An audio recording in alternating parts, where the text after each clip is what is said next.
जय श्री कृष्णा, जय श्री राम, जय गौ माता, जय राधे श्याम। आप देख रहे हैं तुलसी तपोवन यूट्यूब चैनल। और आप सब कैसे हैं? इस वीडियो में हम चर्चा कर रहे हैं अमावस्या कब की है। क्या आपके बार सोमवती अमावस्या है? ये काफ़ी प्रश्न आ रहे हैं, तो मैं आपको निवेदन करना चाहूँगा, कहना चाहूँगा कि भगवत कृपा से अब के बार सोमवती अमावस्या है, जो कि 2 सितंबर को है। सोमवार के दिन अमावस्या खास होती है। 3 अमावस्या बड़ी विशेष होती हैं: सोमवती अमावस्या, भौमवती अमावस्या और शनिश्चरी अमावस्या। तो सोमवती अमावस्या है, वो पितरों को तृप्त कर देती है, पुरखों का तारण कर देती है। तो इस वीडियो में हम सोमवती अमावस्या की कथा भी सुनेंगे, महत्व सुनेंगे, और क्या क्या चीज़ें वर्जित हैं इस दिन वो भी हम सुनेंगे। बताते हैं कि सोमवती अमावस्या के दिन यदि तुलसी की परिक्रमा लगाई जाए, 5, 7, 21, 108 जो भी लगा सकें, तो 1.25 मन स्वर्ण दान करने का फल प्राप्त हो जाता है। वनस्पति नाम था तुलसी। वनस्पतियों में तुलसी को बहुत ज़्यादा विशेष माना गया है। जैसे महीने में कार्तिक मासा नाम कार्तिक है, तिथियों में एकादशी को बड़ा एकादशी तिथि नाम, क्षेत्रा नाम द्वारका में, द्वारका को तीर्थों में बड़ा अद्भुत माना गया है। तो इस दिन अमावस्या के दिन यदि कोई तुलसी की परिक्रमा करता है तो निश्चित रूप से उसको 1.25 मन स्वर्ण दान करने का फल प्राप्त होता है। ऐसा वर्णन जो कि हमारे ग्रंथों में किया गया है।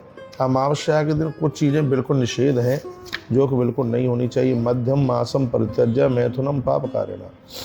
मध्य शराब मत पीना है, मांस खाना नहीं है, मैथुन सांसारिक कर्म करना नहीं है, नहीं तो बहुत अपराध हो जाएगा। इस दिन तर्पण कीजिए, ब्राह्मण को बुला करके भोजन कराइए, पीपल की परिक्रमा कीजिए, पीपल के नीचे 3 प्रकार के दिए जलाइए, तिल के तेल का दिया, सरसों के तेल का और घृत का दिया जलाइएगा। इससे क्या होगा? आरोग्य पुत्र दो, इसमें आपके बच्चों को आरोग्यता मिलेगी और इससे पूर्वज हैं वो अति संतुष्ट होंगे। याद रखना, नित्य स्नाने तथा दाने, रोज स्नान करने से, दान करने से जो पुण्य फल प्राप्त होता है, उसी प्रकार से सोमवती अमावस्या के दिन सिर्फ पीपल का दर्शन करने मात्र से उतने फल की प्राप्ति हो जाती है।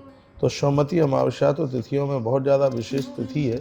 आइए मैं उसकी थोड़ी कथा आपके बीच में रखे देता हूँ, जो कि हमें मोक्ष देती है। मोक्षदम, हमारे शास्त्रों में लिखा मोक्षदम चेदम शास्त्रम प्रकाशे नेत्रजने।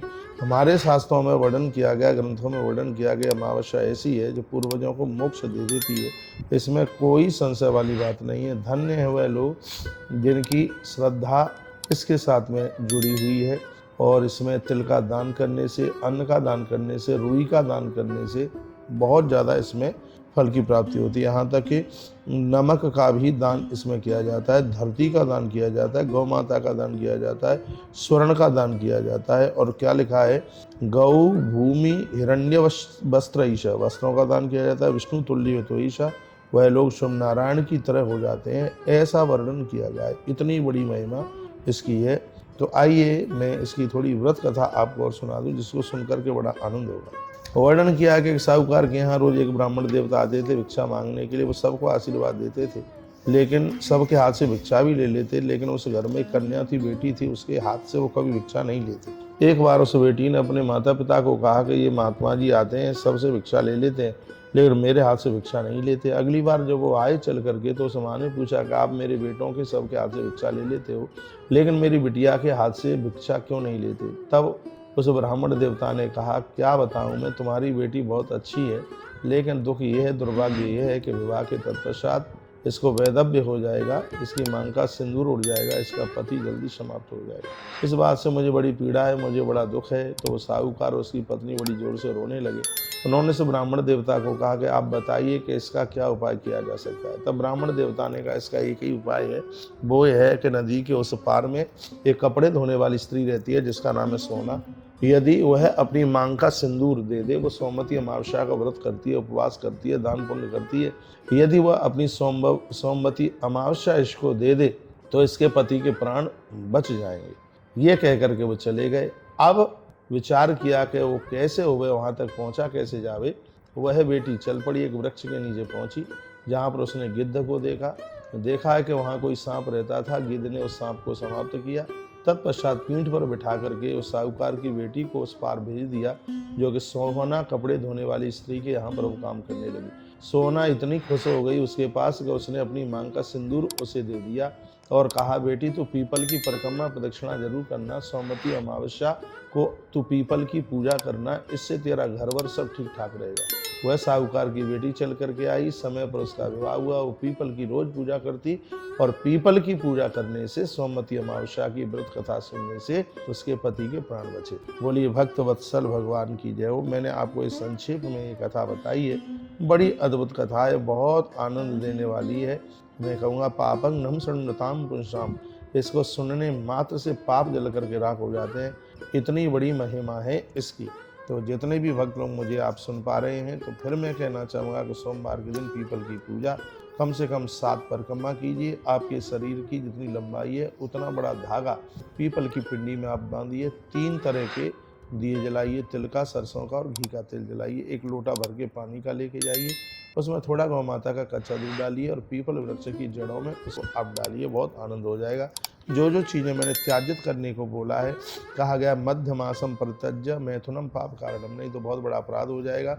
मांस है, शराब है और मैथुन सांसारिक भोग, इन सब चीज़ों को बिल्कुल छोड़ देना और आनंद हो जाएगा। दीपकम तू दिवारात्रु, चाहे दिन में रात्रि में जैसे भी आपसे बने, तो आप उसमें दिया जरूर जलाइए, जिसकी चर्चा मैं अभी आपको कर ही रहा था। बहुत आनंद हो जाएगा। ये सोमवती अमावस्या एक बहुत बड़ी विशेष है, जो घर के सभी दोषों को समाप्त कर देती है। पितृदोष को समाप्त करने में एक बहुत बड़ा प्रभाव है, जिसका नाम है सोमवती अमावस्या। तो मैंने संक्षेप में एक कथा भी आपको सुनाई। पापघ्नम शृण्वताम पुंसाम, जो भी लोग इसको सुनेंगे उनके संपूर्ण पाप हैं वो बिल्कुल करके जल करके वो राख हो जाएंगे। इसमें पीपल की पूजा की बहुत विशेष महिमा का वर्णन किया गया है। यदि ये ऐसा कर लिया तो धन धान्यम ऐसा पुत्रा आयु आरोग्य में वचा, इसके द्वारा धन धान्य बढ़ेगा, आयु बढ़ेगी, वंश वृद्धि बढ़ेगी। इतनी बड़ी महिमा है इसकी। महात्म श्रवणादेव लभ्यते चन संशय, इसमें कोई संशय वाली बात नहीं है। जो इनकी महिमा महात्म में जो सुनता है भैया, उनको सब कुछ आनंद ही आनंद प्राप्त होता है, इसमें कोई संशय वाली बात नहीं है। तो सोमवती अमावस्या आप सब कुछ दे भगवान की कृपा से। परमात्मा के चरणों में हमारी ऐसी ही प्रार्थना है। तो मैं फिर कहना चाहूँगा 7 परिक्रमा पीपल की और 1 लोटा जल चढ़ाइएगा और उसमें 3 प्रकार के आप दिए जलाइएगा। जो जो काम करने के लिए निषेध कहा गया है उनको छोड़ दीजिए, उनको कीजिए मत, बहुत आनंद हो जाएगा। जान अनजान में जो भी कोई अपराध हुए हैं वो सब समाप्त हो जाएंगे भगवत कृपा से। यह महिमा सोमवती अमावस्या की है, इतना बड़ा महात्म्य है।